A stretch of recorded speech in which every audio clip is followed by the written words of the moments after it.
There have been a lot of dumb false prophets down through history. I'm not familiar with all or even most of these false prophets, but I challenge you to find a false prophet who was dumber than Muhammad.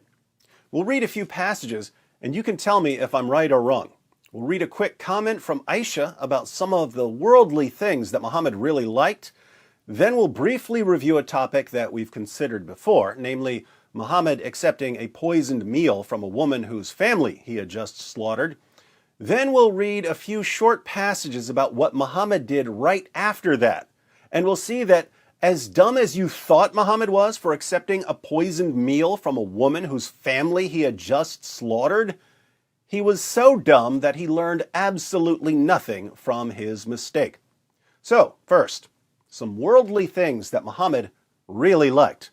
Ibn Sa'd, Volume 1, page 469. Aisha said, "The Prophet of Allah, may peace be on him, liked three worldly objects: perfume, women, and food. He obtained two and did not obtain one. He obtained women and perfumes, but did not get food." Now, obviously, he obtained food, or he would have starved to death. Aisha seems to mean that he didn't get enough of the delicious sort of food he liked. He got plenty of perfume and plenty of women and girls, but not enough delicious food. Why is this important?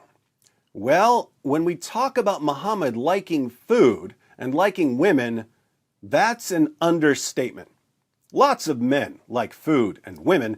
Muhammad liked food and women so much that when some delicious food or a beautiful woman was in front of him, he lost his ability to think clearly, and he would become so obsessed with having the food or the woman, he would put lives in danger. So, familiar example, Muhammad and his companions conquered the Jews at Khaybar.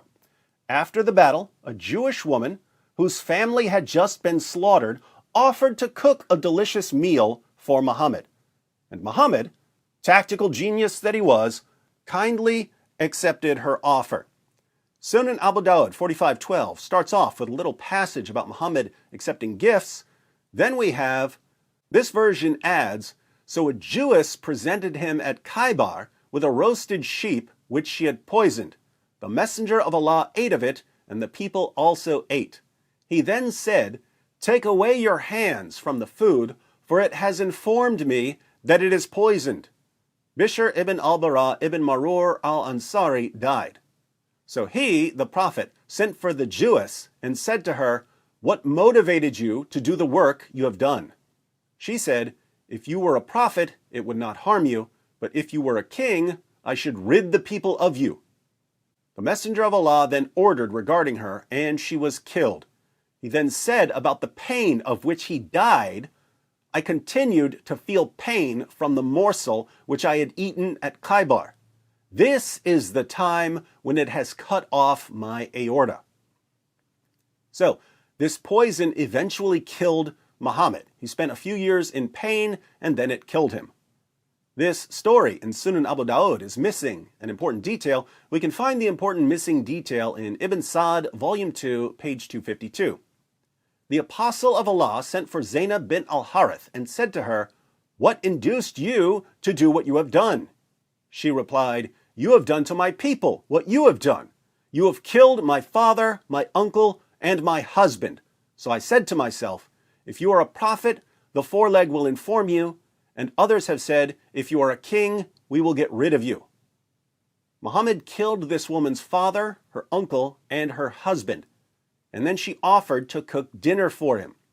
I've never met a person dumb enough to think it's a good idea to accept a meal from a woman whose family he just slaughtered, but Muhammad's about to get even dumber.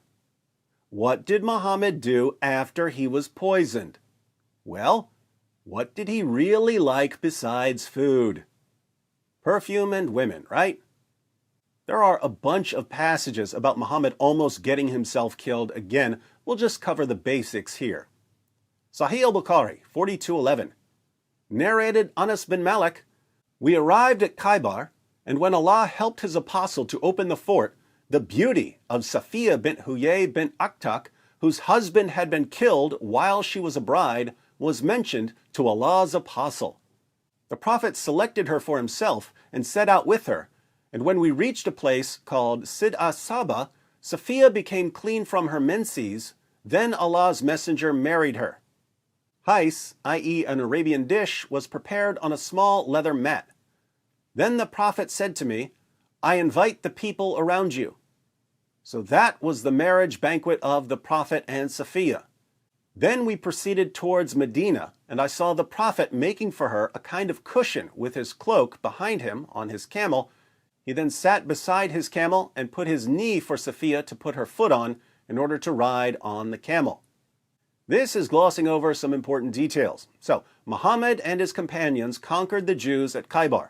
They divided up the spoils of war, and one of Muhammad's companions took Safiya as his sex slave. But then Muhammad heard how beautiful she was. As we just read, the beauty of Safiya bint Huyay bint Akhtak, whose husband had been killed while she was a bride, was mentioned to Allah's apostle. The prophet selected her for himself. But she had already been given to someone else as a sex slave, so Muhammad had to buy her. What did he buy her with? Sunan ibn Majah 2272. It was narrated from Anas that the prophet bought Safiya for 7 slaves. This woman was so beautiful, Muhammad bought her for 7 slaves, so he could have her for himself. But there was a problem.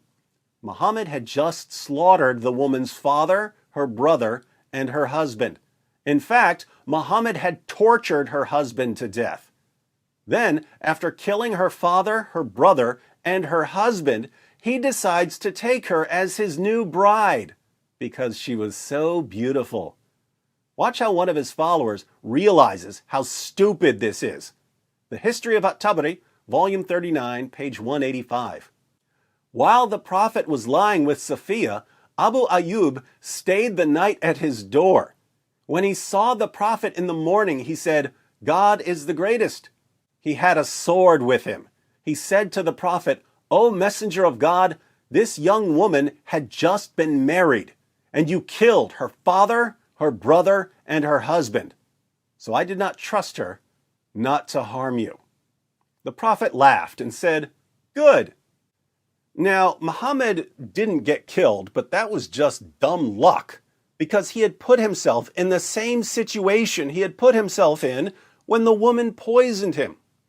He let Zainab bint al-Harith cook him a meal after he had killed her father, her uncle, and her husband. His stupidity there got one of his companions killed, and he eventually died because of his stupidity. But right after he was poisoned, he hears about a beautiful woman named Safiya, whose father, brother, and husband he had just killed, and he just can't resist. He has to have her. So he has sex with her, then falls asleep. Safiya didn't kill him, but she could have. Muhammad's companion, Abu Ayoub, stood outside Muhammad's tent all night with a sword in his hand, thinking to himself, Are you serious? Muhammad just got poisoned because he couldn't resist some roasted lamb, and now he's about to get stabbed or smothered because he couldn't resist a pretty face? I challenge you to find a dumber false prophet than this. It just backfired on me. It just backfired on me. This is a part of our religion. There's a reason to it. Yeah?